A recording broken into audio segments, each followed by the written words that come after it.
Dice, ¿quién no ha sufrido en ocasiones algo de lo que han sufrido nuestros ancestros en su antigua esclavitud? ¿Quién no ha vivido la esclavitud de la adicción? Es decir, está en Egipto. No sé si, o sea, es que así se lee lo que me mandó, pero no sé si lo que quiso decir es quien no ha sufrido en ocasiones. Bueno, o sea, lo digo por el hecho de que me pone acá, es decir, está en Egipto, como refiriéndose a que si una persona es adicto a algo, estaría en Egipto. Pues sí, viene siendo un Egipto espiritual. Hay una cantidad de diferentes tipos de esclavitud y todos fueron representados por el pueblo estando esclavo en Egipto. En sí, como dice la escritura, el pecado esclaviza.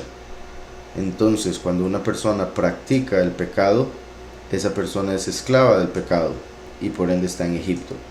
Como he mencionado principalmente a través de la congregación varias veces, el Egipto representa lo que en el mundo de los creyentes se le llama el mundo, ¿verdad? El mundo secular. Entonces Egipto viene a representar el mundo, con eso me refiero al pecado que se da en esta tierra, en el cual uno se encontraba antes de venir al Mesías, a conocer la verdad y ponerse en orden básicamente con los mandamientos del Todopoderoso. El, el mundo, el pecado del mundo y por ende la esclavitud al pecado es representado por Egipto. Por otro lado, cuando el pueblo salió de Egipto, entró claramente al desierto y estuvo en el desierto por 40 años, que representan 40 jubileos desde la primera venida hasta la segunda venida, o sea, 2000 años. Entonces, el desierto representa el tiempo de lo que se le llama en la escritura la apostasía, los 40 jubileos en los cuales se predicó un evangelio, pero no el de Mashiach, por más que digan que, bueno, sería el de Cristo, ¿verdad? Como lo llamaría la mayoría de la gente, y con una doctrina errada, por ende no es exactamente el evangelio, como le llaman, del Padre o de las buenas nuevas del reino, puesto que si se hubiese predicado las buenas nuevas del reino verdaderas, ya el mundo se hubiese acabado hace mucho, ya que el cristianismo sí ha llegado a toda la tierra. Obviamente no todo ser humano ha escuchado por las diferentes circunstancias, lugares y demás donde la persona pueda vivir. Eh, no todos los seres humanos han escuchado, pero la escritura cuando habla, por ejemplo en Mateo 24, cuando Yahushua dijo, y se predicarán estas buenas nuevas del reino en todo el mundo y entonces vendrá el fin. Cuando dicen todo el mundo, se refiere al mundo civilizado, por decirlo así, que está conectado más hoy en día a través de la tecnología. Entonces, todos los que son parte de un país que está conectado con la civilización y por ende hoy en día con los demás países de alguna u otra manera, ya ha recibido, ya sabe que el Mesías vino, murió por nuestros pecados y ese es el testimonio de nuestra fe. Murió por nuestros pecados y Yahweh lo resucitó. Tristemente se ha enseñado no de Yahushua, no de Yahweh, se ha enseñado de Jesús y Jehová, a quien llaman Dios. Dios viene de Zeus, Zeus según Apocalipsis es Satán. Jehová es una perversión del nombre Yahweh que se podría traducir como he aquí la ruina. Y Jesús, como he mencionado, se puede ver entender como he aquí el caballo. En latín se traduciría como cerdo de la tierra. Y en griego Dios es Zeus, o bueno, sería como he aquí Zeus, similar a lo que mencioné al inicio, por el hecho de que Zeus de Jesús viene siendo la pronunciación que se le daba y las letras que se ponían en los nombres para darle honor a Zeus, SUS básicamente al final. Entonces, el hecho de que se ha predicado una doctrina falsa por los últimos 2000 años representa como el pueblo, por el becerro de oro y después por lo de los espías, estaría 40 años en el desierto dando vueltas y no podría entrar a la tierra prometida. Como la apostasía, la falsa doctrina ha ido por el mundo, pero ha sido una doctrina falsa que lo que hace en el mundo espiritual de la persona que salió del mundo, salió de Egipto, es hacerlo estar dando vueltas en la mentira sin poder llegar a la meta ya salió de la esclavitud, pero se encuentra en un desierto. Eso es la apostasía. Después de que Moshe, la ley, obviamente cuando lo conectamos con los últimos 2000 años, los 40 jubileos, se referiría a la forma en que se ha enseñado la doctrina. Una vez que muere Moshe, llega su sucesor, que es Yahushua, conocido como Josué, pero Moshe le pone el nombre Yahushua, algo profético, para revelarnos que el nombre del Mesías sería Yahushua, quien nos haría entrar en la verdadera tierra prometida, la vida eterna, a través de su nombre en 3 días, los 3 días que estuvo muerto. Entonces, Egipto representa el mundo, el desierto representa la apostasía de lo que se conoce como el cristianismo, catolicismo, como quieran llamarlo, ya que son doctrinas diferentes, ambas se salen de lo que dice la escritura. Además de lo que mencionaba ahora con los nombres, que además de que usan nombres falsos, los conectan con imágenes, cosa que está prohibido en la escritura. Por ende, al Jesús que todo el mundo conoce, piel blanca, cabello largo, ojos claros, esa es una imagen que hicieron, y eso es pecado, es una abominación para el Padre, y es claro que el Mesías no se veía así, por muchas razones. Egipto representa el mundo, el desierto representa la apostasía del cristianismo de los últimos 2000 años, 40 jubileos por los 40 años que se estuvo en el desierto, y el que Yahushua tomase el mando y en 3 días entrara a la tierra prometida, indica que una vez que uno acepta a Yahushua en la vida, lo toma como soberano para que tome el mando de la vida y no la interpretación de la carne, representada en este caso por Moshe, que tuvo que morir para que Yahushua tomara el mando.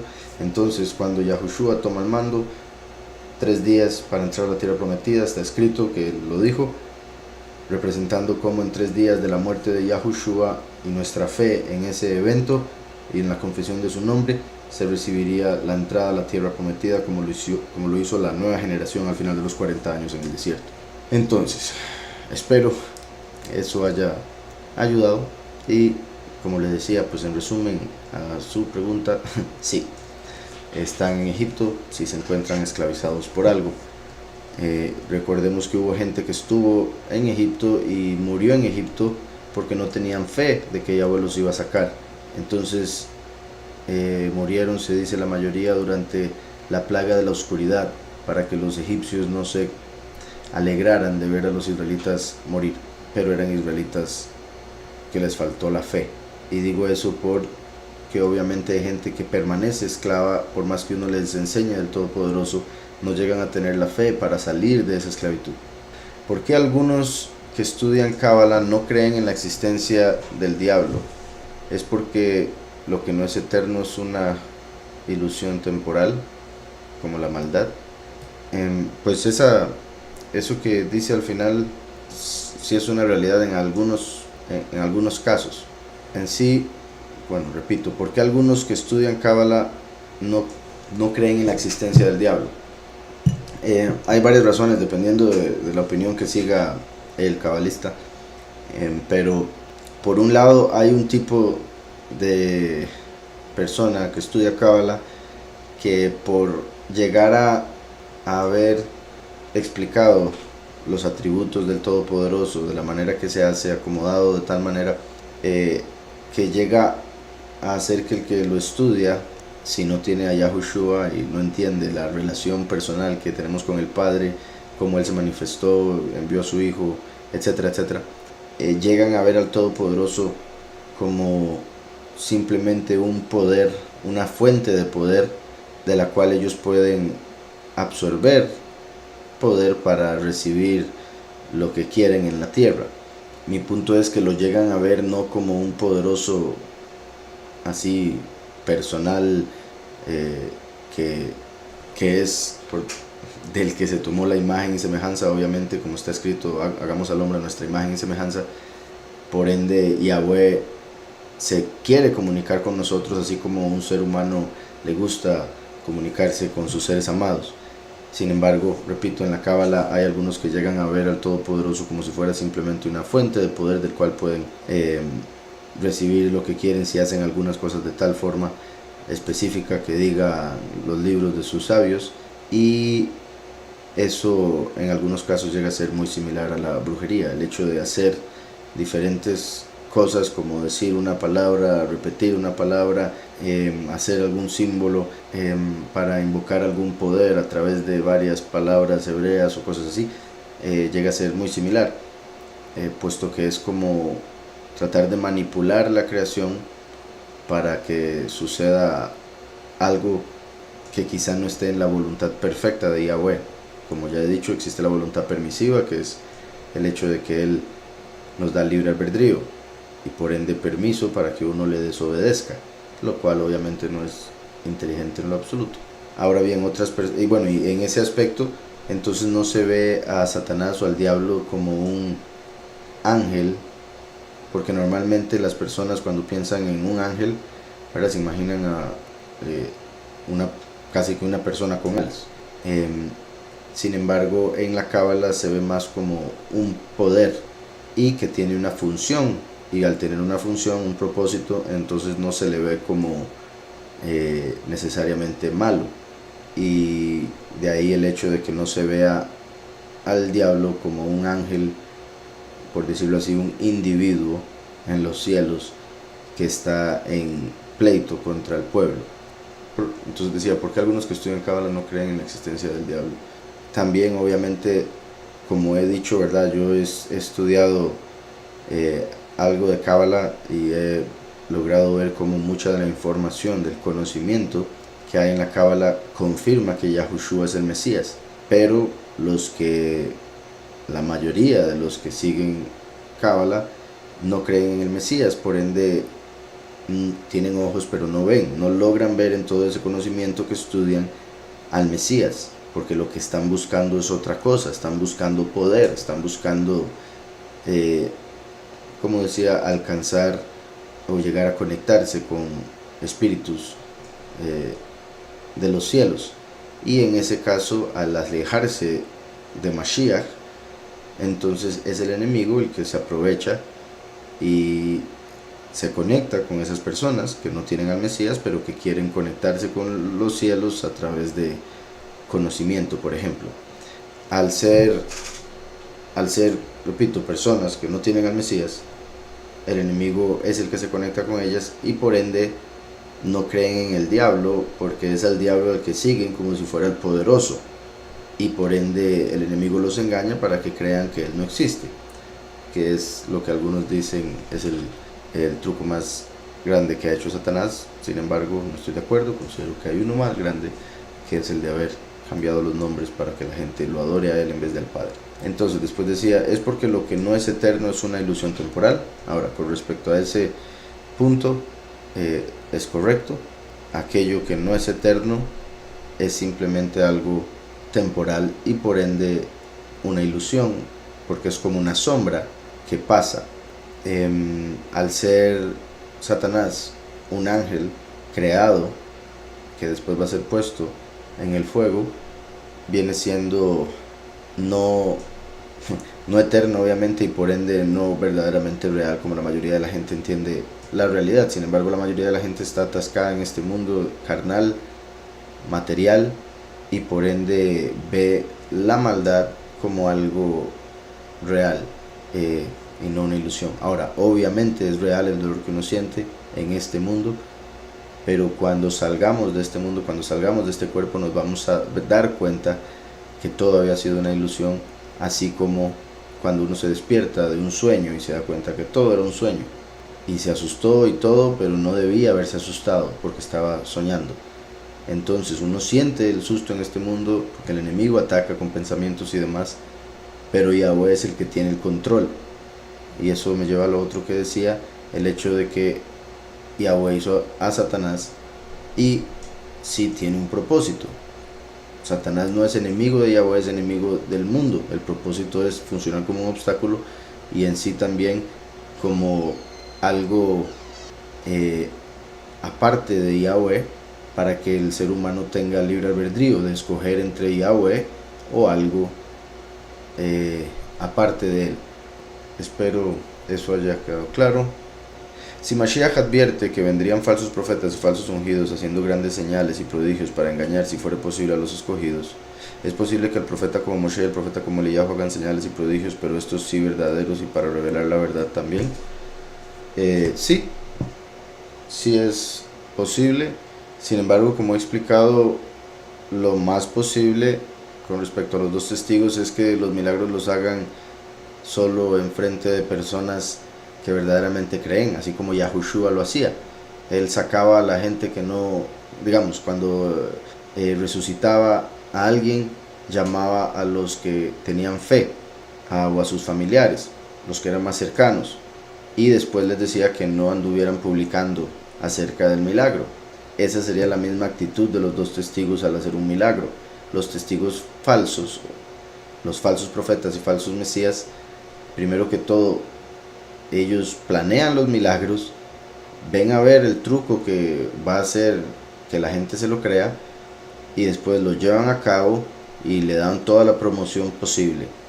Entonces, esa va a ser principalmente la diferencia, y lo cual va a ocasionar obviamente que se den más a conocer los milagros de los falsos que los milagros verdaderos de los dos testigos, ya que lo que van a hacer es decir que los dos testigos son falsos profetas, herejes y un montón de cosas más. Y de hecho, ¿verdad? Por si algo, el Shabbat leíamos de Números con respecto a los espías que mandó el pueblo a ver la tierra prometida, que fueron 12, uno por cada tribu, y de ellos solo 2 dijeron un testimonio correcto, positivo, mientras que los otros 10 hablaban negativamente. Eso representa los dos testigos del fin de los tiempos que dan la doctrina verdadera, y después los falsos profetas y falsos mesías. Entonces eso en cierta manera se podría decir que nos da una idea de el número o en sí cuánta gente sería o cuánta cantidad de falsos profetas y falsos mesías habría en comparación con los dos testigos que van a dar la doctrina verdadera. O sea, 5 veces más, ya que eran 10 personas dando un testimonio negativo y 2 dando un testimonio positivo.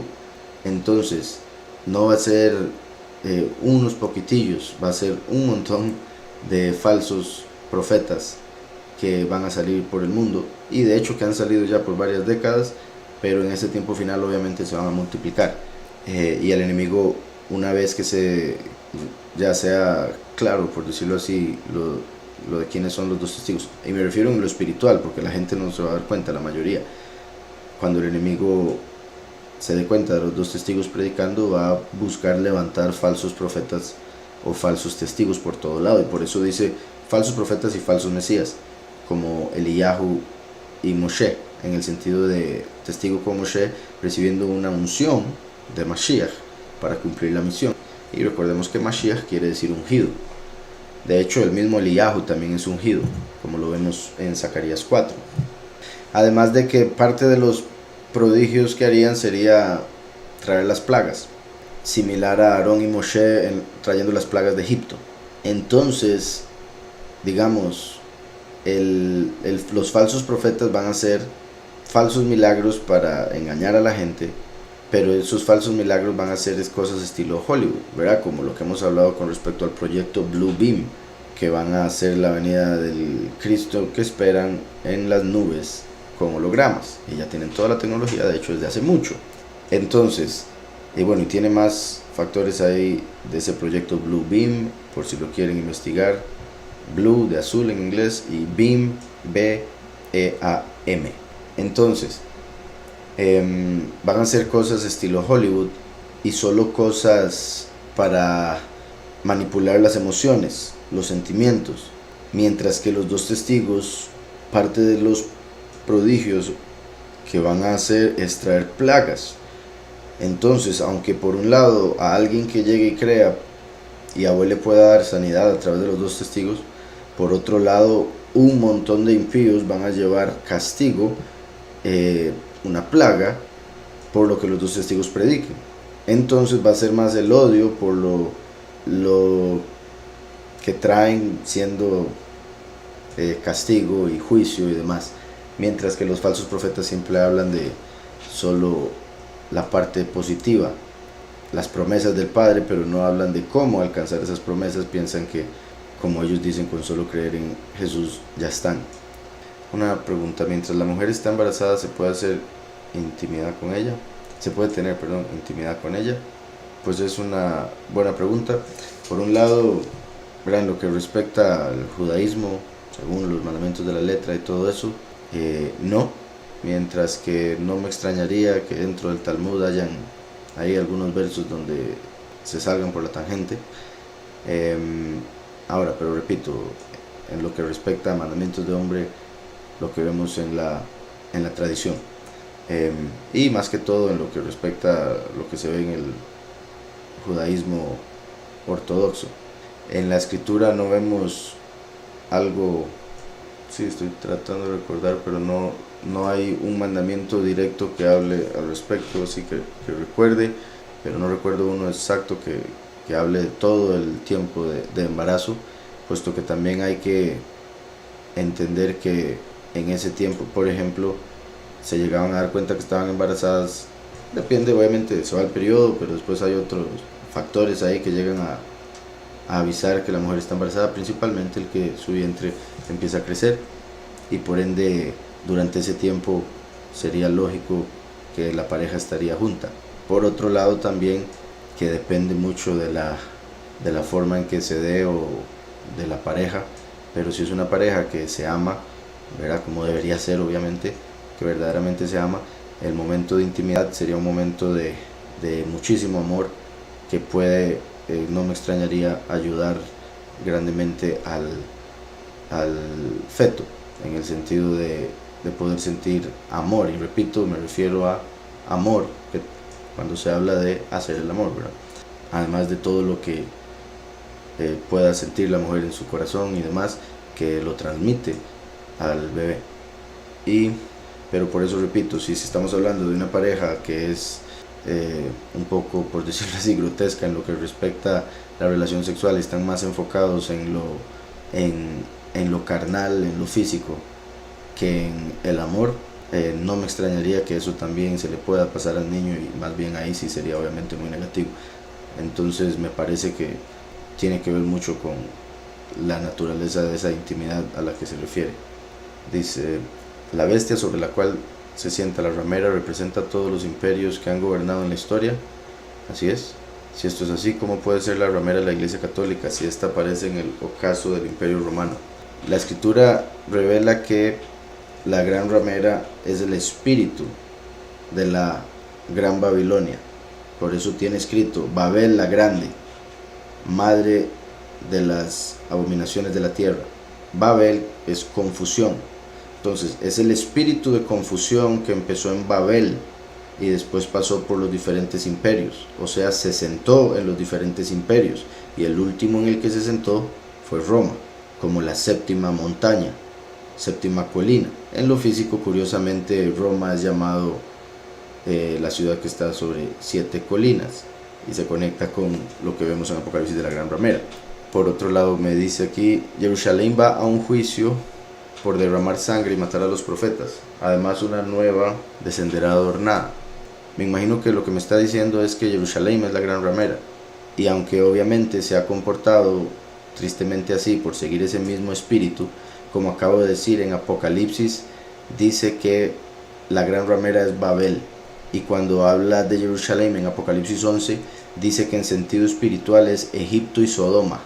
Si fuera la gran ramera, diría que a los 2 testigos los matan en Babel, al menos en Babel en sentido espiritual, pero no, dice Egipto y Sodoma. Entonces espiritualmente la gran ramera es Babel, aunque esté en Roma, y espiritualmente Jerusalén es Sodoma y Egipto, aunque esté en Israel. Espero eso se haya entendido. La escritura habla de Israel y Judá, las 2 partes en las que se separó el pueblo, como Sodoma y Gomorra. Lo vemos en los profetas.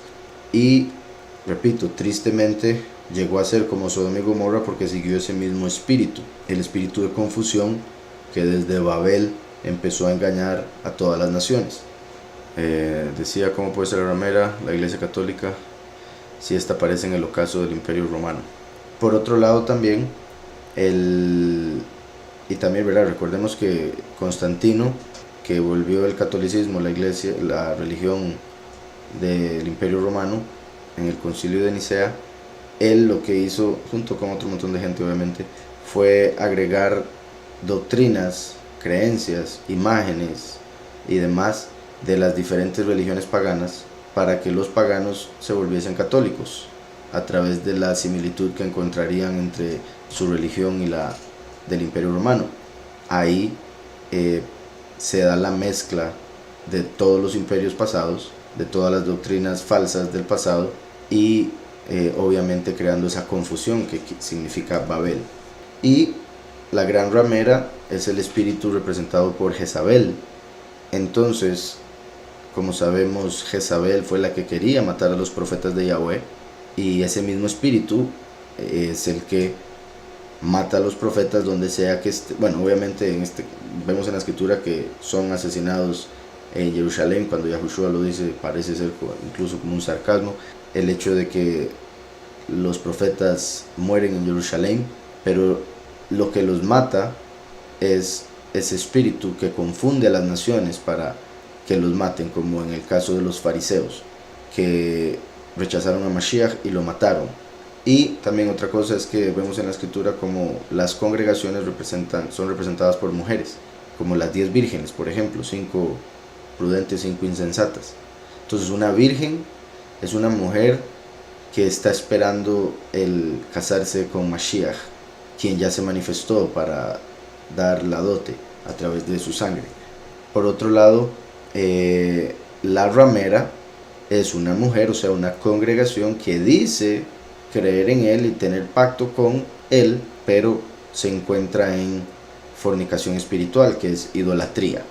Entonces tiene, a pesar de que también la escritura habla de los que dicen ser judíos y no lo son, sino que son la sinagoga de Satanás, en Apocalipsis 2.9, Apocalipsis 3.9, en lo que respecta a la gran ramera que engaña a todas las naciones, tiene más sentido que sea una doctrina cristiana, porque es una iglesia, mujer, ¿verdad? Lo que representa una iglesia, una mujer que es una ramera, es una idólatra y engaña a todas las naciones. A pesar de que el judaísmo es una de las 3 religiones que salieron de Abraham, la cantidad de judíos es menor a la cantidad de católicos. Entonces eso también le añade al hecho de que ha engañado a las naciones. Entonces, espero con eso haya quedado claro. Mi pregunta es, ¿qué tiene que ver el nombre Yahweh con la frase Eye, Asher Eye? Yahweh y Eye, ambos vienen del verbo Hayá. Hayá quiere decir él fue. Eye quiere decir yo seré. Yahweh, simplificándolo muchísimo, significaría él es. Entonces, Hayá, él fue. Eye, yo seré, en primera persona futuro. Cuando Yahweh lo dijo, yo seré el que yo seré, lo traducen como yo soy el que soy, es un error. Eye, Asher Eye, es yo seré el que yo seré. Entonces es en futuro, primera persona. Pero cuando Moshe lo revelase a Israel, Yahweh le dice en el verso siguiente que les dijese Yahweh. Con ese nombre no se le manifestó a Abraham, Isaac y Jacob, sino solo a ellos en ese tiempo.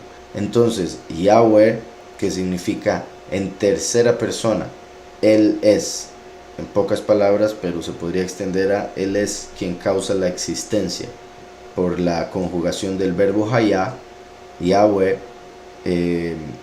como he dicho, tercera persona, masculino, futuro, imperfecto, según el patrón Jofal para verbos débiles. Entonces el verbo Hayá, conjugado de esa manera, se pronuncia Yahweh.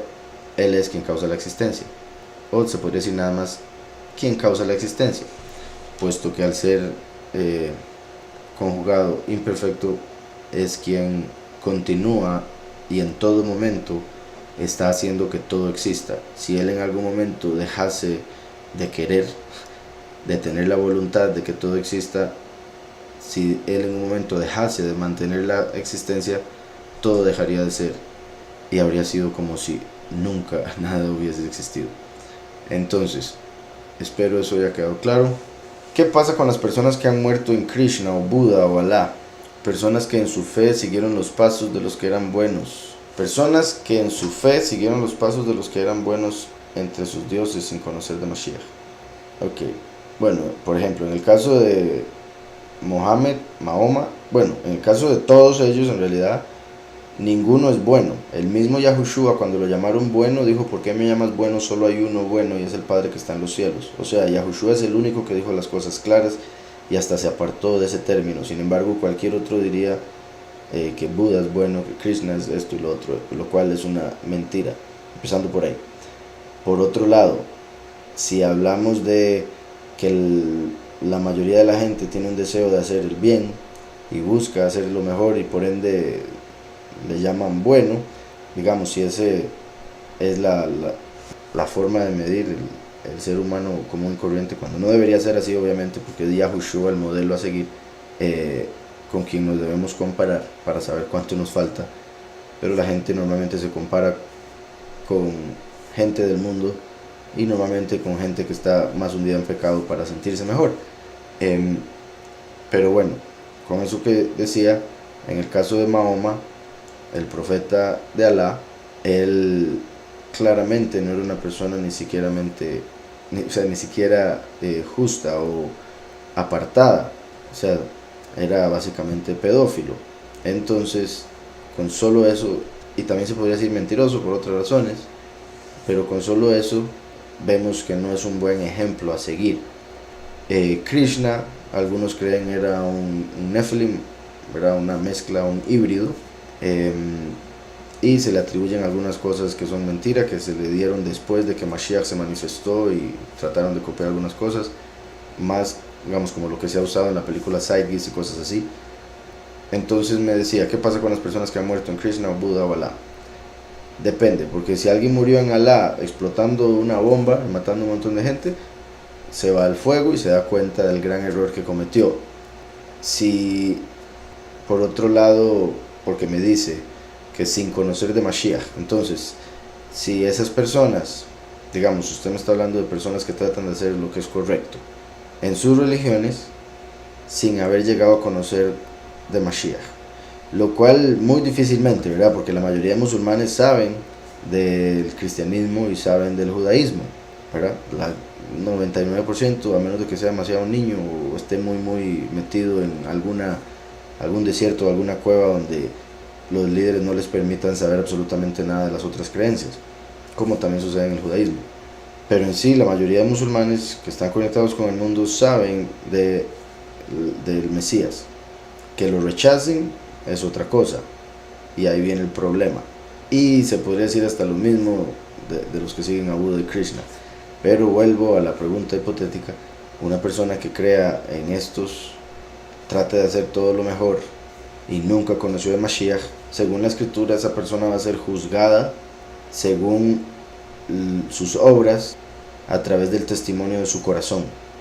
Entonces, por decirlo así, su corazón, que va a saber todo lo que esa persona hizo, pensaba, deseaba y demás, va a ser puesto en el juicio ante el tribunal y va a dar testimonio diciendo, por ejemplo, esa persona amaba al prójimo como a sí misma. Con eso, por ejemplo, está cumpliendo la Torá. La Torá, como sabemos, se cumple con amar a Yahweh con todo el corazón, toda la mente, todas las fuerzas, y a tu prójimo como a ti mismo. Entonces, si el corazón da testimonio de que la persona, a pesar de haber estado en una doctrina falsa, porque nunca se le enseñó la verdad de Mashiach, la persona amaba al prójimo como a sí mismo y buscaba amar a su creador con todo su ser, para ponerlo en pocas palabras, esa persona entraría al otro mundo, pero como parte de las naciones. Hay tres grupos que van a entrar al reino: los pocos, los muchos y las naciones. Los pocos creen en el Mesías, en su muerte y resurrección, y confiesan su nombre. Los muchos creen en el Mesías, su muerte y resurrección, no confiesan su nombre. Las naciones nunca creyeron en el Mesías, por ende obviamente no confesaron su nombre, pero amaban al prójimo como a sí mismos, cumplían la Torá sin conocer de la Torá. Esos serían los que me menciona por acá. Dice: personas que en su fe siguieron los pasos de los que eran buenos entre sus dioses sin conocer de Mashiach. Espero eso haya quedado claro.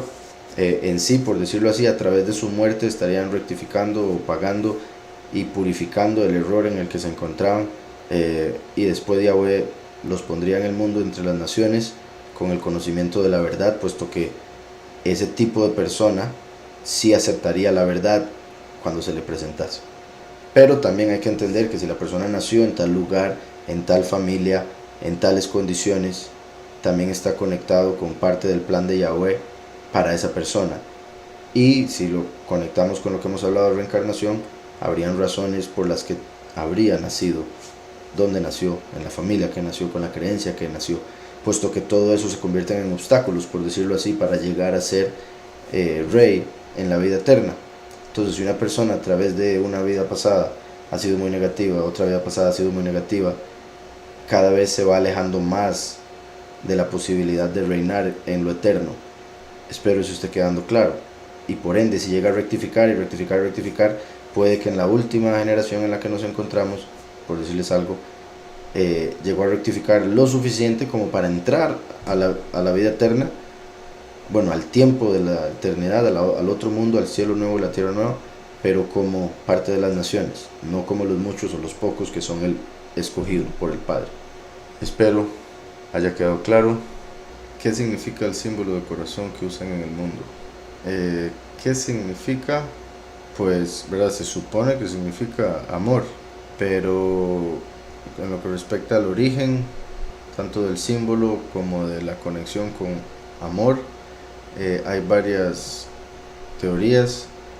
En sí se dice que inicialmente tenía que ver con sexo y después se llegó a interpretar como, ¿verdad? O conectar más bien con amor.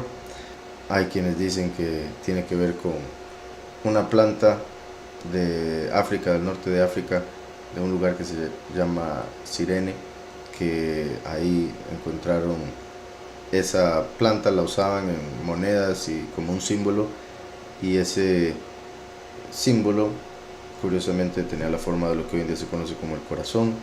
Pero hay muchas teorías de antigua Grecia, China, Japón, India, donde por ejemplo con respecto a lo de los chakras se usa ese símbolo para lo que tiene que ver con amor y compasión. Entonces hay quienes dicen que ahí viene la conexión, el corazón con amor.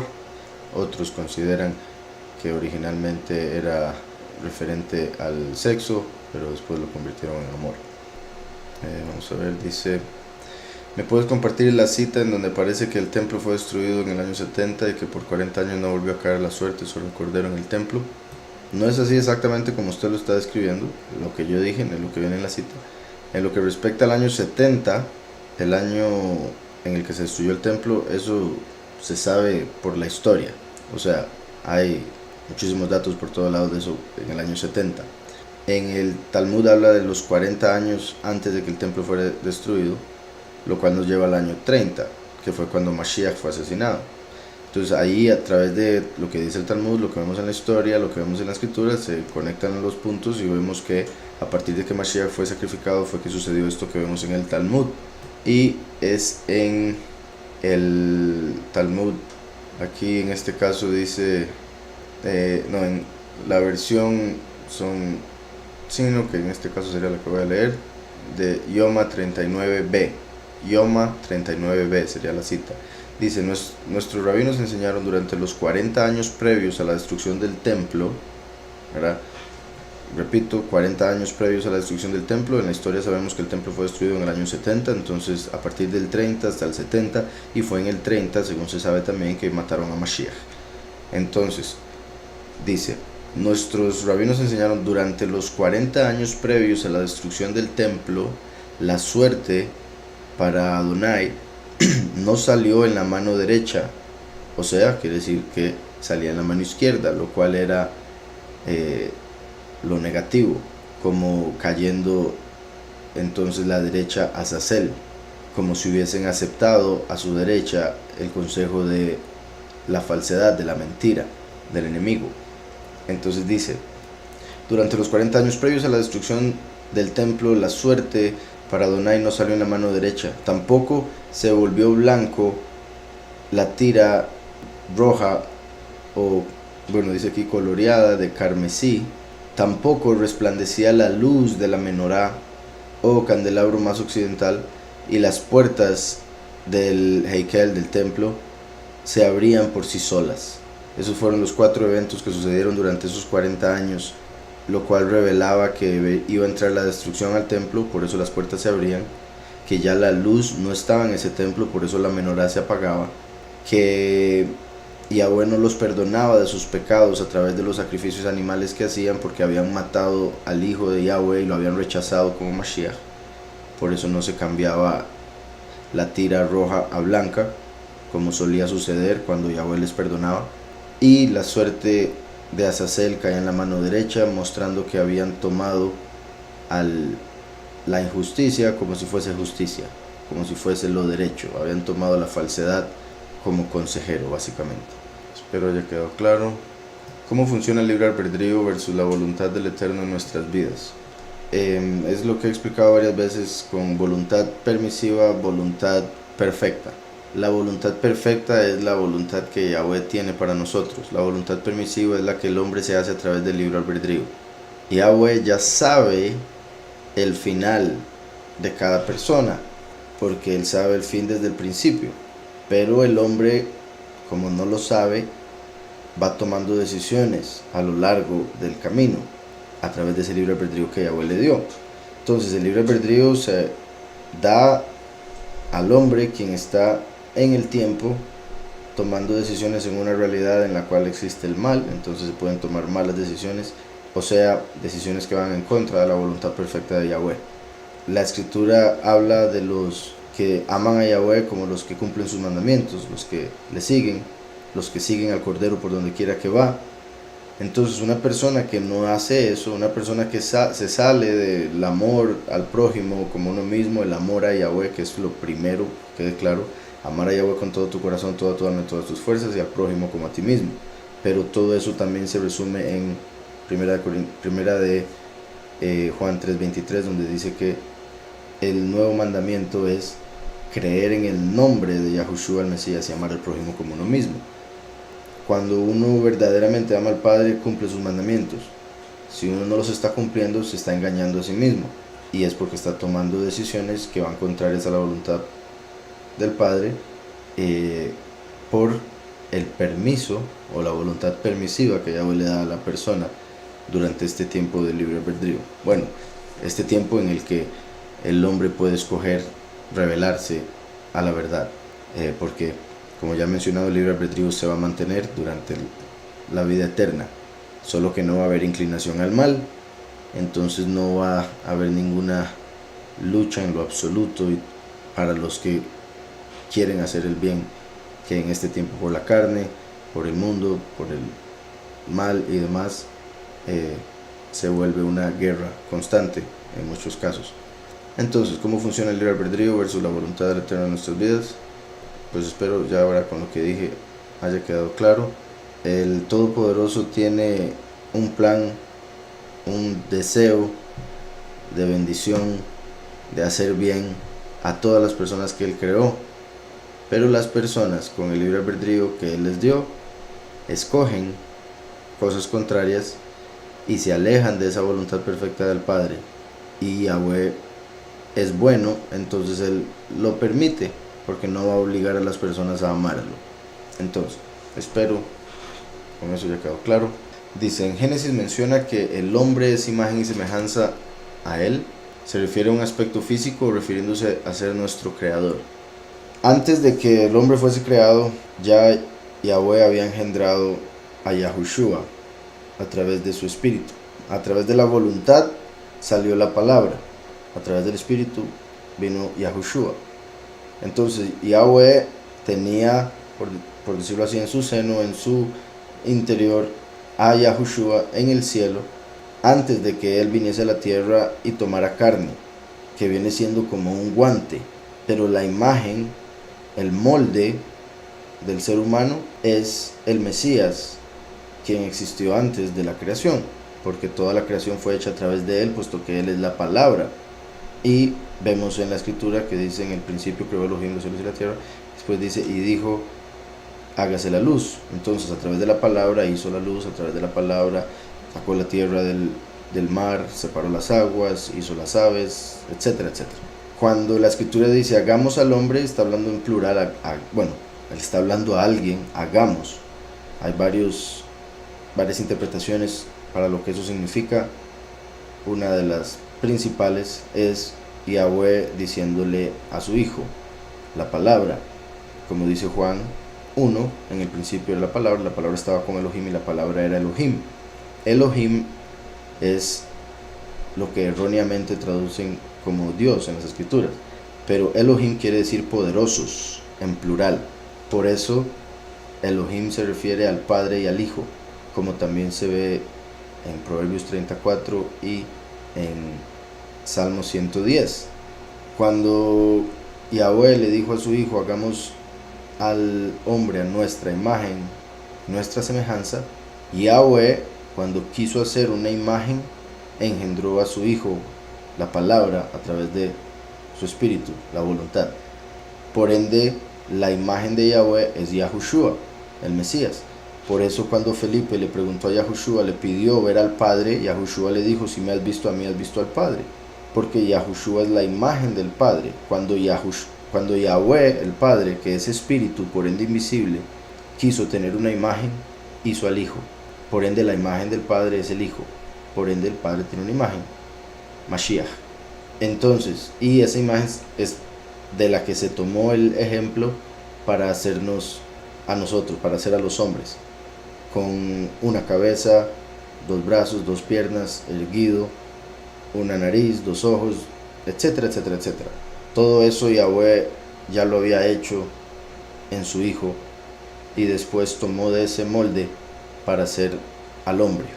Por otro lado, en el aspecto más elevado de lo que quiere decir imagen y semejanza, la escritura dice que Yahweh es espíritu y Yahushua viene siendo su alma, su persona, o sea, la persona, el individuo en el cual él, por decirlo así, se encapsuló para manifestarse como un hombre.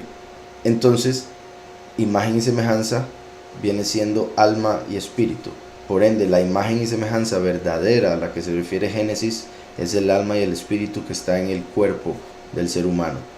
Pero en lo que respecta a la imagen física, la imagen que se ve a través del cuerpo, que vuelvo y repito, viene siendo como un guante en el cual entra el alma, en lo que se refiere a esa imagen, como dije, viene del modelo que Yahweh había hecho en Mashiach, en el Hijo.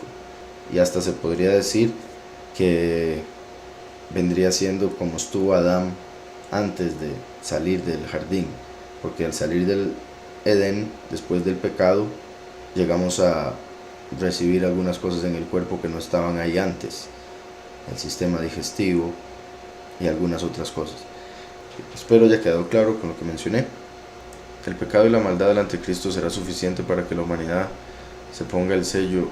Humanamente, el mundo utilizará estrategias como pandemias, vacunas o carnet para obligar al mundo a sellarse. Bueno, imagino que se refiere a la marca de la bestia. Entonces dice, el pecado y la maldad del anticristo será suficiente para que la humanidad se ponga la marca. Ahorita, como estamos viendo con la gente y las inyecciones esas, y cómo están en muchos países queriendo obligarla, y la gente está, tristemente parece ser la mayoría, pero no todos, bendito Yahweh, hay muchos en contra, quieren quitar muchas de las libertades que tenía la gente, quieren encerrar a la gente, quieren separar a la gente, quieren poner leyes para obligar a la gente a ponérsela, y quieren poner leyes para que no puedan comprar o vender, y todo eso es parte de lo que dice la escritura con respecto a la marca. Entonces, si están aceptando todo esto así, muestra que no tiene que hacer mucho el anticristo como para que la gente corra a ponérselo. Pero va a llegar un punto donde el anticristo, de hecho, cuando el falso Mesías se manifieste, lo primero que va a hacer es obligar a la gente a ponérsela, la marca de la bestia. Claramente no va a presentarla con ese nombre, por supuesto, y en ese momento va a ir a obligar y va a mandar un ejército a todo el mundo para que vayan a las casas, y los que no se pongan la marca van a ser llevados a morir. Por eso Mashiach menciona de huir a las montañas. Entonces decía será suficiente para que la humanidad se ponga el sello, o humanamente el mundo utilizará estrategias como pandemias, vacunas o carnet. Sí, eso es lo más lógico, por el hecho de que, como dice la escritura, la serpiente era la más astuta de todas las bestias. Entonces Lucifer es astuto y no va a hacer las cosas de una manera clara bueno, aunque de cierta forma lo es, solo que la gente, tristemente, por los ídolos y demás, se encuentra ciega, tienen ojos pero no ven, oídos pero no oyen, entonces no logran ver todo lo que está pasando, por qué está pasando, cuál es el fin de todo lo que se está dando, por creerle a la televisión, por creerle a los políticos y demás. Entonces el enemigo ha sido astuto, ha sido un proceso de siglos, o en realidad milenios en lo que respecta a Satanás, pero un proceso para la humanidad tan lento, que ha sido demasiado gradual. No se han dado cuenta la mayoría de la humanidad de lo que el enemigo está haciendo y cuánto control tiene ahorita del mundo. El Padre escucha al pecador. De hecho, leímos en la congregación en Proverbios acerca de esto. Dice el verso 29 de Proverbios 15: Yahweh está lejos de los malvados, pero escucha la oración de los justos. La pregunta es si el Padre escucha al pecador. En el sentido simple de la pregunta, Yahweh todo lo sabe, por ende se podría decir todo lo escucha. Pero así como uno también puede decir la diferencia entre oír y escuchar, uno puede oír la voz de alguien pero no necesariamente escucharlo, o sea, ponerle atención a lo que está diciendo, entonces solo es un sonido en el fondo porque uno está concentrado en otra cosa, por ejemplo. Entonces, en ese aspecto, Yahweh se aleja del pecador porque Yahweh no puede estar en la presencia del pecado. Yahweh, en el sentido de que si Yahweh está ahí, solo va a haber pureza. Y como Yahweh da libre albedrío, cuando la persona peca, lo que hace es alejarse de Yahweh. Entonces, repito, por el libre albedrío que Yahweh le da al hombre de ensuciarse, para después darse cuenta que solo Yahweh lo puede limpiar. Sin embargo, tristemente, el hombre no acepta el agua de vida de Yahushua para limpiar sus pecados, y más bien se hunde más y se deja llevar más por la carne, tristemente, en la mayoría de los casos. También, por otro lado, si usted me está hablando de un pecador que está orando arrepentido, por ese arrepentimiento deja de ser pecador, por ende es escuchado. Entonces, un pecador que se arrepiente, por supuesto, va a ser escuchado, y Yahweh se va a alegrar, porque eso es lo que está esperando, el arrepentimiento de los pecadores, de los impíos. Pero si me está usted hablando de alguien que vive en pecado y después va y se hinca a orar según él para que el Todopoderoso le ayude a continuar en pecado, está muy equivocado. Ahí le está orando a otro, está orando a Satanás, alguno de los satanes que he mencionado, Samael, Lucifer o Azazel, o le está hablando a su propio corazón, a su carne, que viene siendo básicamente lo mismo. Entonces, repito, Proverbios 15:29, Yahweh está lejos de los malvados, pero escucha la oración de los justos. Ok, con respecto a lo primero, si la manera en que oramos influye en las palabras que usamos, pues sí hay parte de influencia. Por ejemplo, es parte de las razones también por las que en algunas ocasiones es válido el que una persona le pida a otro que ore, como por ejemplo cuando una persona no conoce de leyes y tiene que contratar un abogado que tiene todo el léxico para comunicarse con el juez, por dar una analogía, ¿verdad? Pero claramente lo principal es lo que se tenga en el corazón y en la mente que se quiere transmitir al Todopoderoso, que sea un corazón sincero, humilde, que está dispuesto a mejorar, a crecer, a pedir ayuda, en vez de orar pensando ser perfecto, ¿verdad? Como los ejemplos que vemos en la escritura del hombre que decía: gracias porque me hiciste como soy, no como ese que está ahí a la par, porque soy así, porque soy asá, porque tengo esto, porque tengo lo otro, pensando que todo eso lo hacía superior al prójimo. mientras que otro entró y ni siquiera quería acercarse al altar y estaba pidiendo perdón por sus pecados, reconociendo sus errores, reconociendo su estado, y por ende sí recibió purificación, no así el otro. Entonces Yahweh se va a fijar en el estado de la persona, en la sinceridad de la persona, y también estudiar las peticiones de la persona para ver si vienen de su carne o si vienen del espíritu. Con eso me refiero a si son egoístas o si son para edificación y para el bien propio y de los demás. Entonces las palabras influyen, porque las palabras son importantes, pero no tiene necesariamente que tener un vocabulario extenso, con tal de que con pocas palabras y de forma simple pueda ser directo. Pero repito, en todo caso, Yahweh también conoce sus pensamientos, lo que usted quiere decir, por decirlo así. Hay veces en las que a las personas se les dificulta el expresarse y piensan algo, sienten algo, y cuando lo hablan dicen otra cosa. Tristemente eso es algo que a través de leer la escritura, buscar del Padre, se mejora, pero es algo que se da, y repito, Yahweh sabe lo que usted quiso decir. Como siempre digo, era la gran importancia que hay en llamarlo por su nombre, para hablar con el que es, y a partir de ahí, bendito Yahweh, a través de Yahushua, que es el intercesor y es el abogado, por decirlo así, sería Yahushua. Si usted ora a Yahweh en el nombre de Yahushua, Yahushua como su abogado traduce lo que usted quiso decir al Padre directamente. Dice después, ¿cómo se hace un ayuno? Le recomiendo leer Isaías 58, ahí habla del ayuno. En sí, el ayuno físico se refiere a no comer ni beber. En general siempre menciono que lo normal sería 24 horas, diría yo, como un buen ayuno y mínimo, pero hay gente que se le dificulta mucho 24 horas de golpe, entonces empiezan con 12 horas primero, que lo ideal sería las 12 horas de luz, pero después llegar, si se pudiese, a 24 horas de no comer ni beber nada. Pero eso es el ayuno físico. El ayuno espiritual va mucho más allá, y por decirlo así, uno puede y debería estar en ayuno espiritual constantemente, lo cual se refiere a no alimentar los deseos de la carne.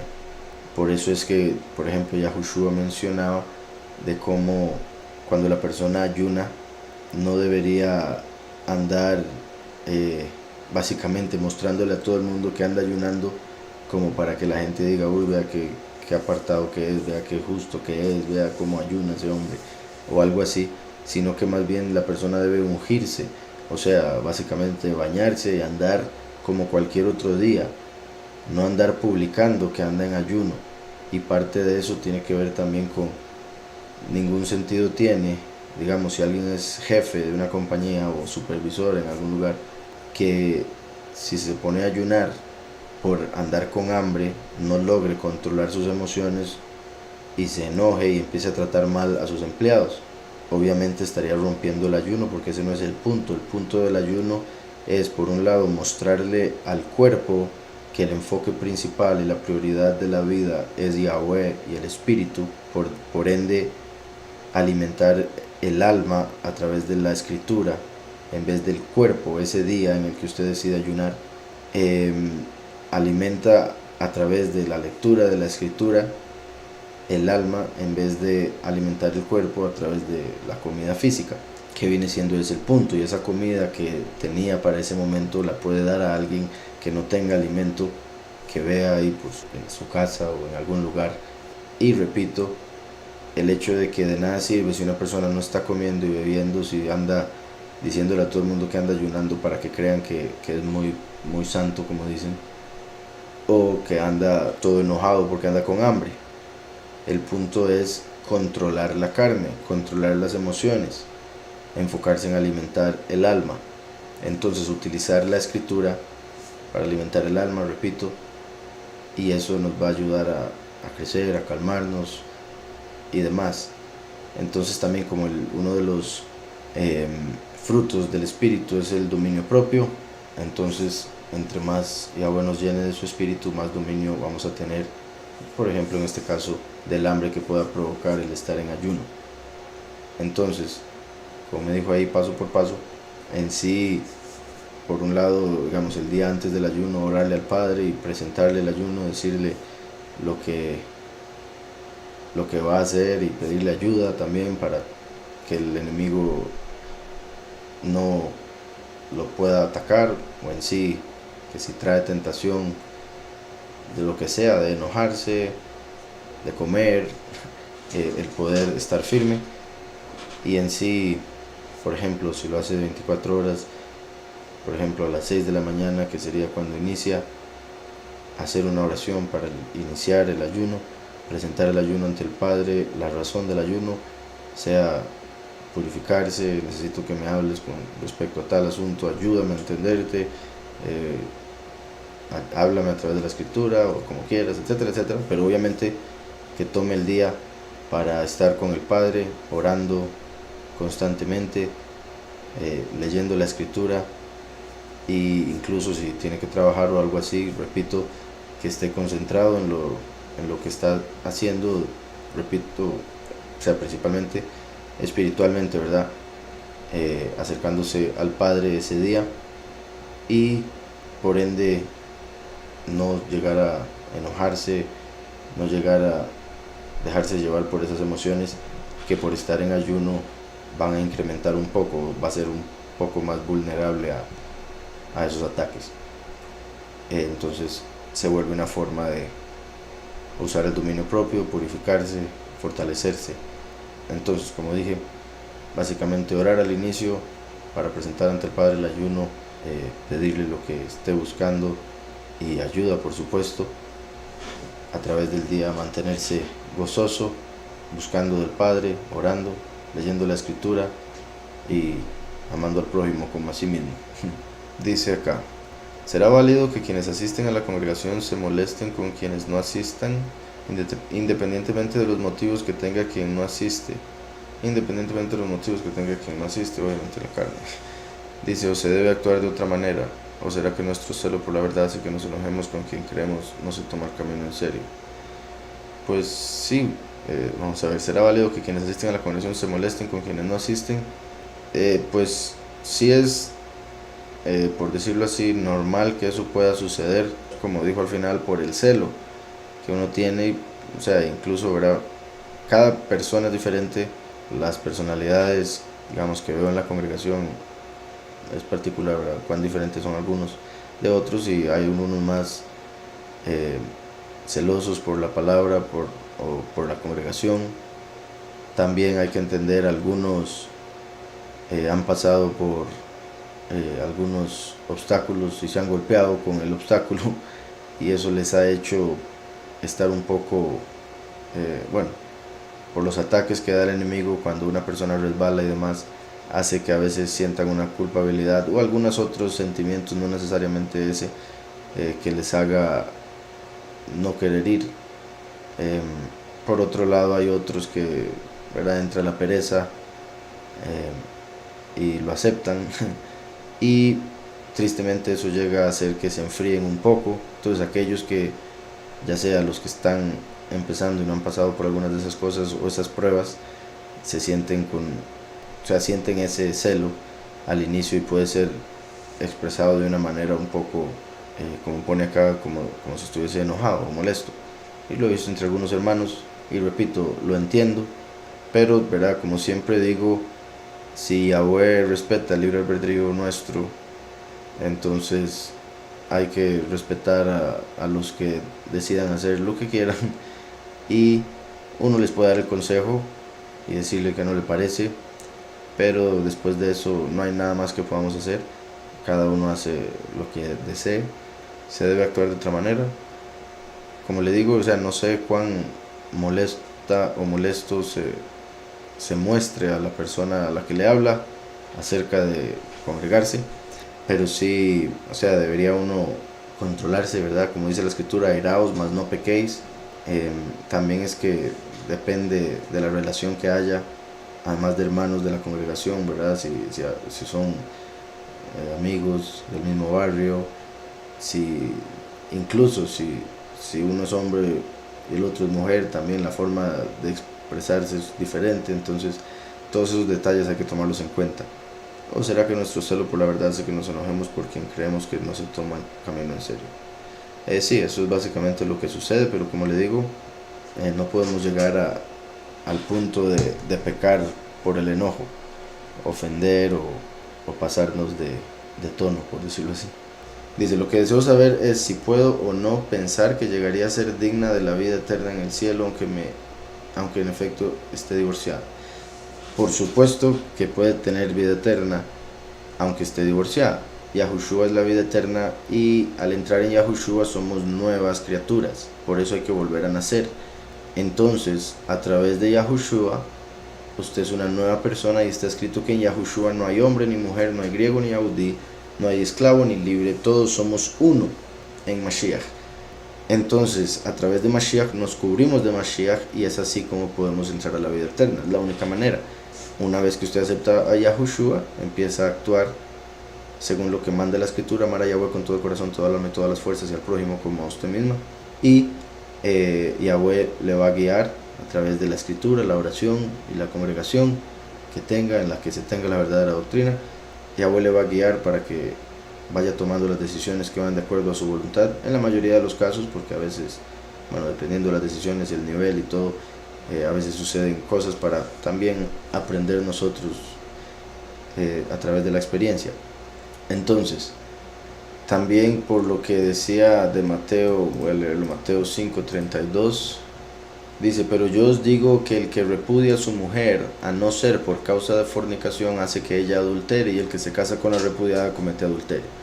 Entonces, en la escritura vemos que Moshe dejó una ley para divorciarse, y Yahushua explica que esa ley fue por la dureza del corazón del hombre, o sea, por un lado, porque por la dureza del corazón el hombre termina siendo infiel, y por otro lado porque por la dureza del corazón cuesta perdonar la infidelidad. Entonces Yahweh le permitió a Moshe escribir una ley para permitir divorciarse, pero no es la voluntad de Yahweh. Yahweh odia la división, pero también la escritura dice, el que no deja esposo y esposa, padre o madre, casa, etcétera, etcétera, por el reino de Yahweh, no es digno. O sea, si no lo deja, o sea, si uno pone a esposo o esposa antes que a Yahweh, no es digno del reino. Pero mi punto es, ahí mismo la escritura está diciendo que por el reino de Yahweh hay veces cuando, si la otra pareja no lo acepta, se puede dar una separación, porque se debe tener a Yahweh como prioridad. Está Yahweh primero y después el resto. Ahí vemos que, por ejemplo, el adulterio es físico y espiritual. El adulterio físico viene siendo, obviamente, el tener relaciones sexuales con otra persona fuera del matrimonio. Y el adulterio espiritual, el haber dicho pactar con Yahweh, pero después irse a adorar a otro, al falso poderoso, al falso Mesías, etc. Entonces, con este verso de Mateo 5:32, vemos que la única razón válida para divorcio es el adulterio. Si no hubo adulterio, sigue habiendo una unión ante el Padre, y por ende estar con alguna otra persona llegaría a ser adulterio. Pero después Mateo 19:9 dice, y yo os digo que cualquiera que repudia a su mujer, salvo, bueno, lo mismo pero en otra parte, salvo por causa de fornicación y se casa con otra, adultera, y se casa con la repudiada, adultera. Entonces, sí, como le decía, con respecto a lo último, lo que deseo saber es si puedo o no pensar en que llegaría a ser digna de la vida eterna en el cielo. Entonces, sí, como le dije, sí puede recibir vida eterna a pesar de estar divorciada. Y por si algo, no sería en el cielo, bueno, dependiendo si está entre los pocos, los muchos, pero en sí la vida eterna va a ser en la tierra renovada.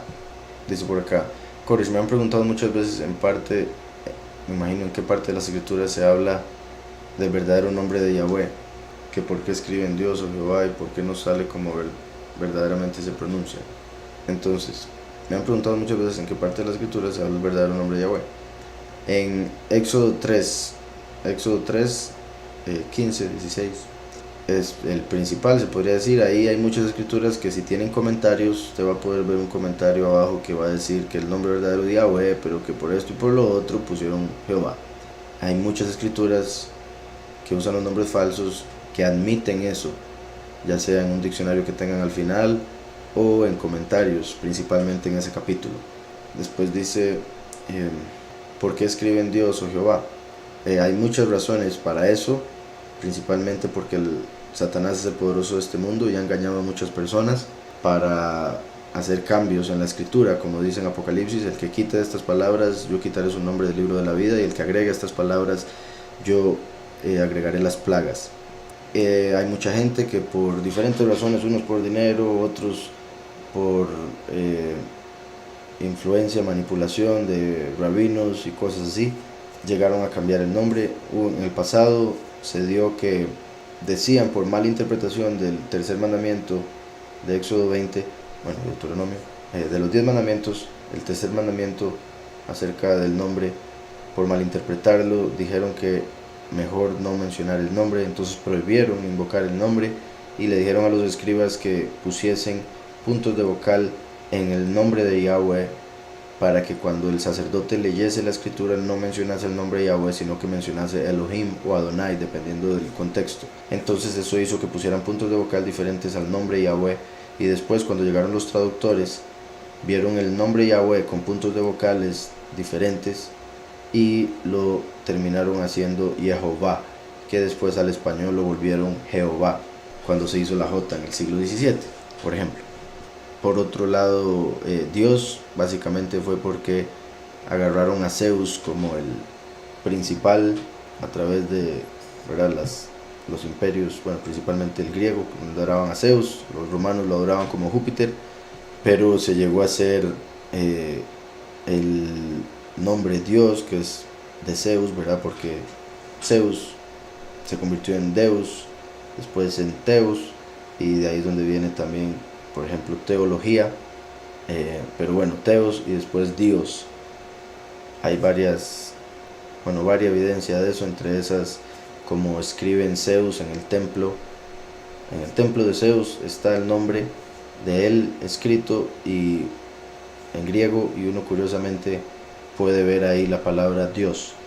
Digo yo, uno incluso que habla español, con esas letras que aparecen se puede ver que está escrito Dios. Entonces Zeus y Dios están directamente relacionados, o sea, Dios es el nombre Zeus.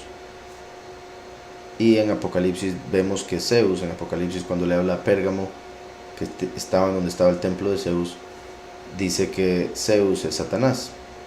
Entonces nosotros no deberíamos llamarlo así, pero como se hizo costumbre para que la gente no anduviese diciendo a cuál, o sea, los nombres de cada dios al que adoraban, sino que para simplificarlo pusieron solo ese supuesto título, que al final era en realidad el nombre de Zeus. Entonces, como Zeus es el padre de los dioses, para no decir este dios o este dios o este otro dios, como Zeus es el líder, el jefe de los dioses, entonces todos responden a Zeus, y por ende decían Zeus para no decir todos los demás, y por eso se empezó a utilizar Dios en general. Además de eso, Lucifer, que como acabo de decir, Zeus es Satanás, en este caso Lucifer se vino abajo con un tercio de los ángeles. Ese tercio de los ángeles es los que se ven como los dioses del Olimpo, que están bajo Zeus. Bueno, dice por acá, algo curioso me pasó hace años atrás. Al ir a ver una película de terror, al salir de verla tuve un accidente automovilístico. ¿Es acaso un medio de atraer el mal el ver películas de ese tipo? Pues sí, pero no necesariamente como que haya sido, o sea, directamente, como lo puedo poner, o sea, porque depende del estado en el que usted se encontraba y las razones o las circunstancias en las que se dio el accidente y demás.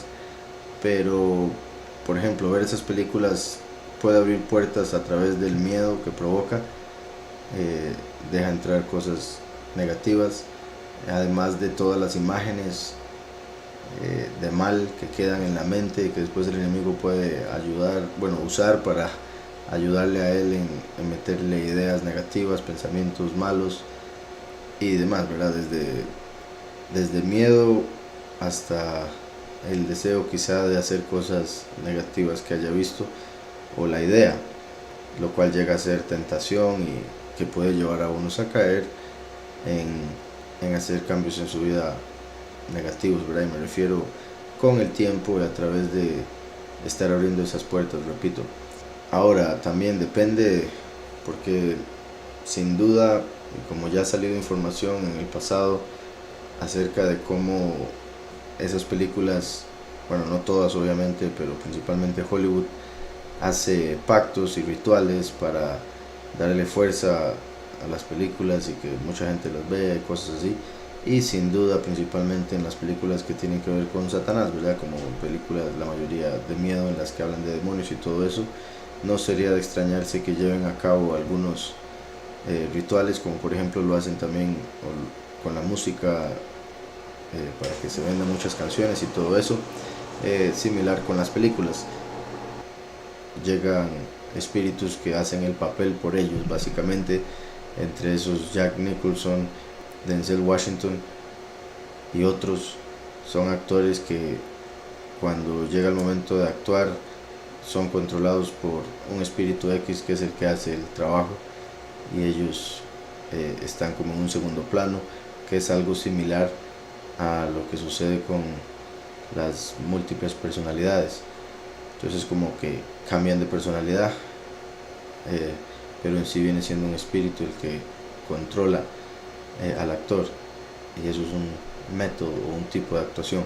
Entonces eso de fijo se daría en esas películas, además, repito, de los rituales que algunos hacen y que en algunas de las películas sin duda aprovechen lo que están mostrándole al público para ellos mismos hacer algo real ante la cámara y que la gente piense que es ciencia ficción. Entonces todas esas cosas y ser copartícipe puede abrir puertas como para que el enemigo pueda atacar o hacer algo en contra de la persona, por la persona haber abierto puertas, y quizá esa puede ser como la gota que derrama el vaso o algo así, como en su caso, en lo que me menciona. Pero repito, tendría que ver muchos más detalles acerca de lo que le pasó y cómo fue, como para decirle o al menos decirle si sienta, al menos, o me parezca que pudo haber sido algo espiritual.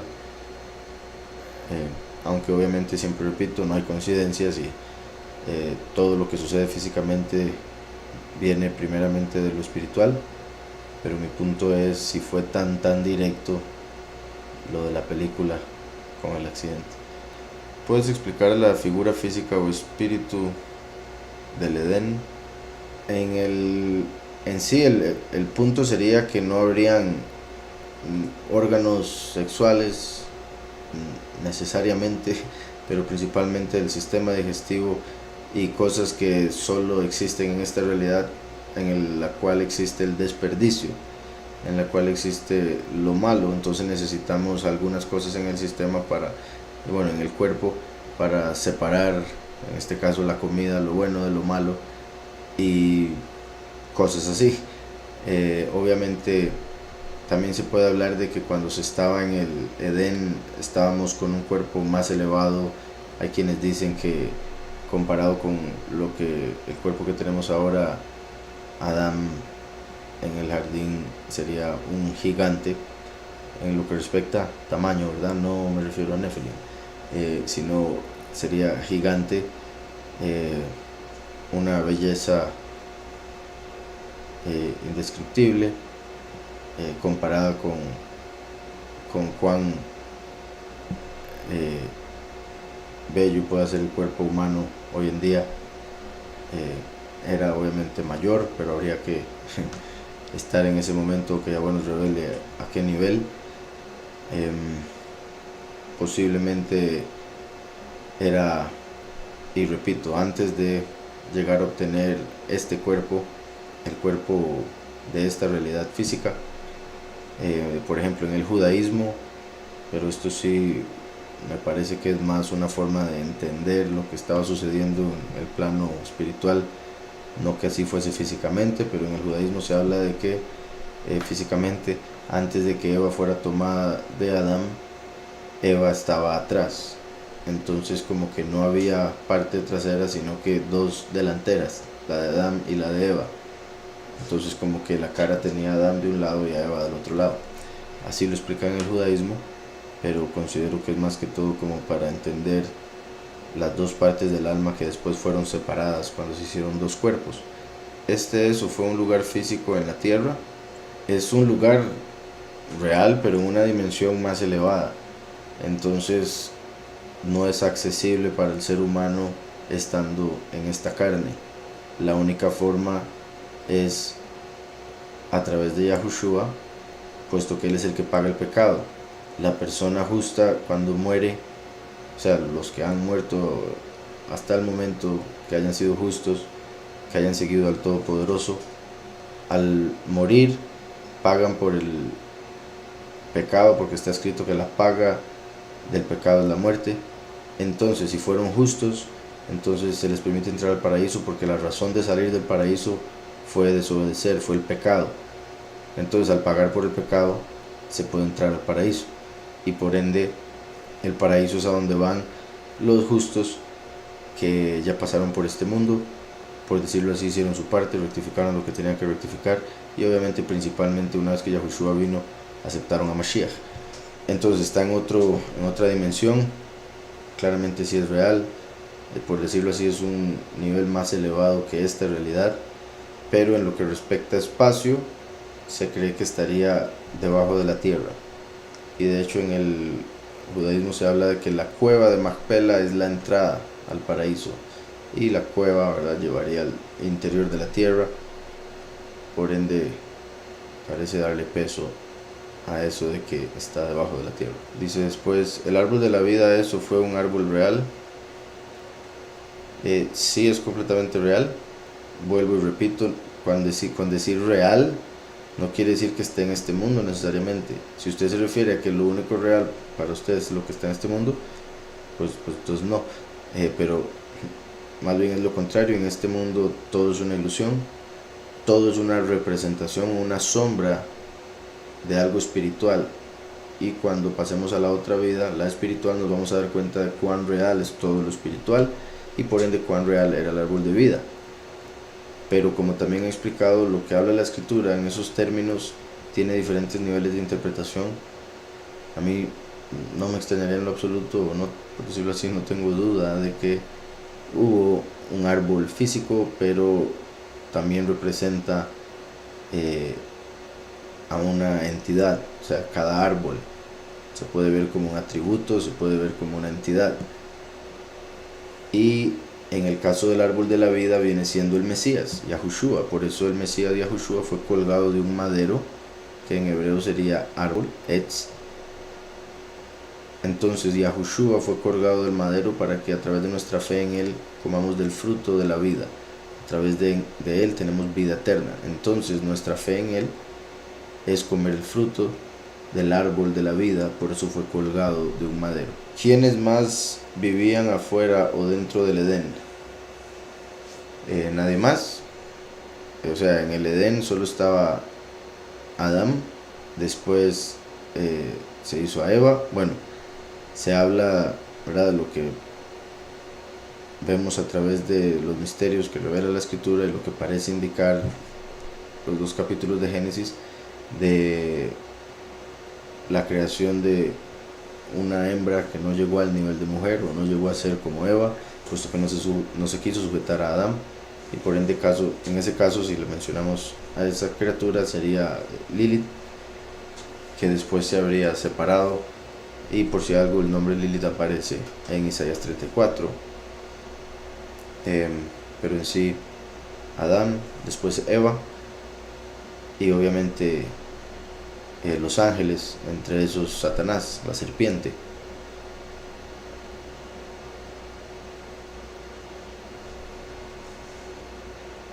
Y verdad, después de Adán y Eva, de Eva vino Abel y Caín. Caín mató a Abel y después Yahweh a través de Adán envió a Set, pero eso ya habiendo salido del Edén, por si algo. ¿Es la Antártida o el Ártico las puertas espirituales al infierno? ¿Por qué esos lugares son tan estratégicos para las naciones? Una de las razones es porque si nos permitiesen explorarlos, lo cual no permiten, por eso que usted menciona, lo estratégicos que son para las naciones, o sea, todos los pactos que han hecho entre ellas para no permitir que nadie pueda meterse por ahí. Por un lado, se cree para esconder un continente que habían encontrado hace varias décadas, el almirante Byrd. Por otro lado, para alejar a la humanidad de poder llegar al borde del cielo, como dice el libro de Enoch, a los extremos del cielo, que sería el firmamento, y poder darse cuenta que nos han mentido con respecto al lugar en el que vivimos. Entonces, principalmente esa es la razón.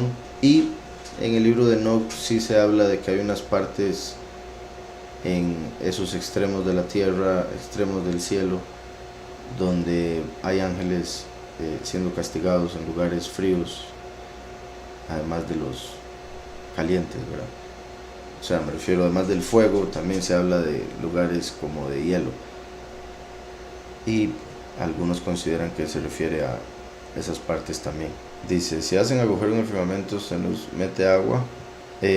Sí, básicamente, pero habrá que ver si hay alguna parte del firmamento por la que no, lo cual es muy posible, porque por ejemplo Nimrod quería entrar al cielo y Yahweh bajó y cambió los idiomas, porque se dio cuenta que como todo el mundo estaba de acuerdo con hacer eso, lo iban a lograr. Eso querría indicar que habría alguna parte por la que se podría entrar sin que eso suceda, o quizá entrando de alguna manera con algún vehículo que ayude a atravesar esas aguas superiores de las que se mencionan en Génesis. Dice aquí, he escuchado que en el Triángulo de las Bermudas hay unas partes muy profundas de entre las cuales han visto pirámides que hay desierto y qué ciudad pudo ser.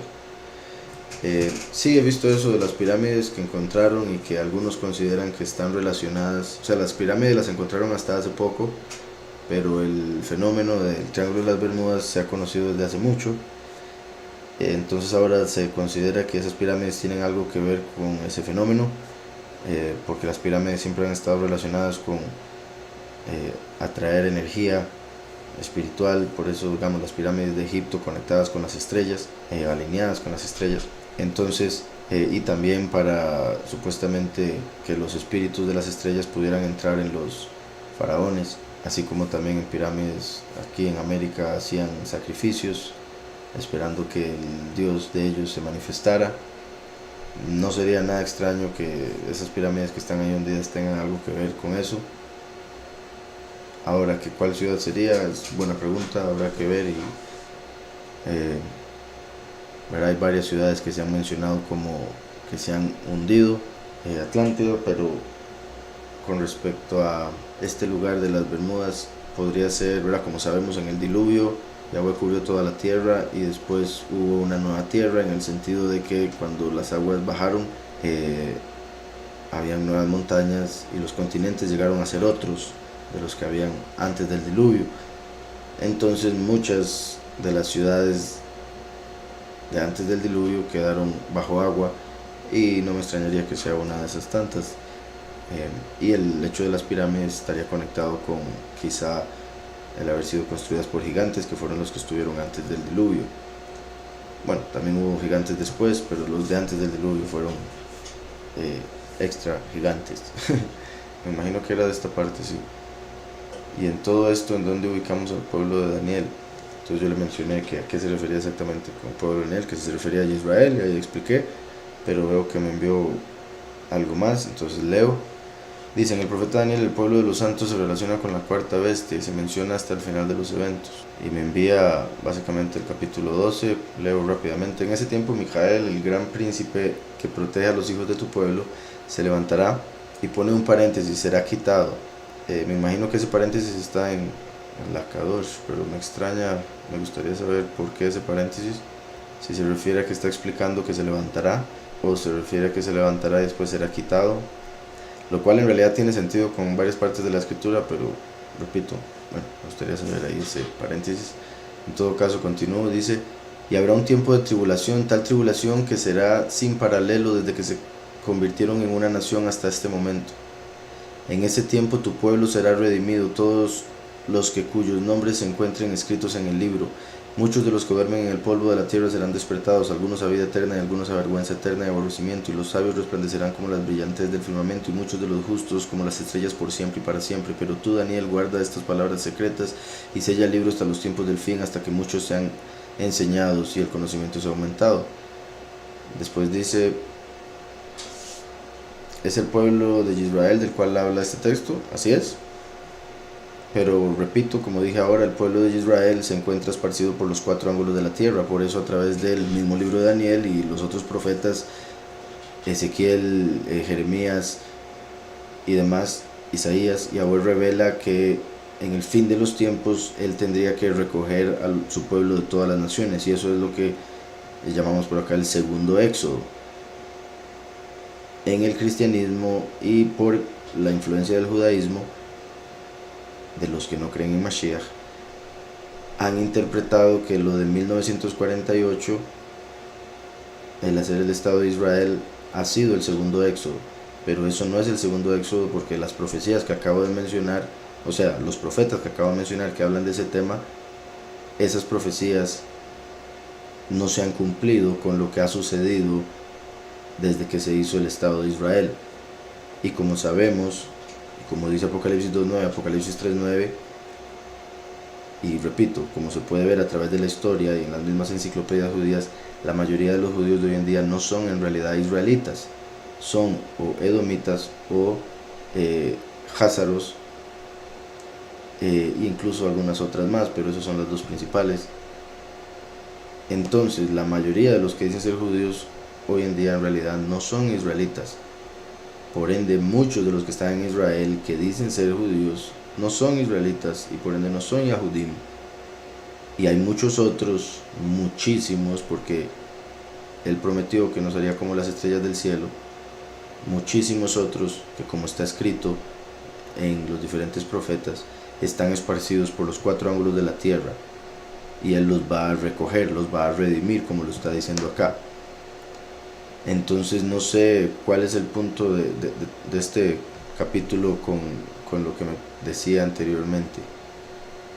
O sea, después dice: ¿cómo traducirías Elohim en otra lengua si es permitido hablar en lenguas e interpretarlas?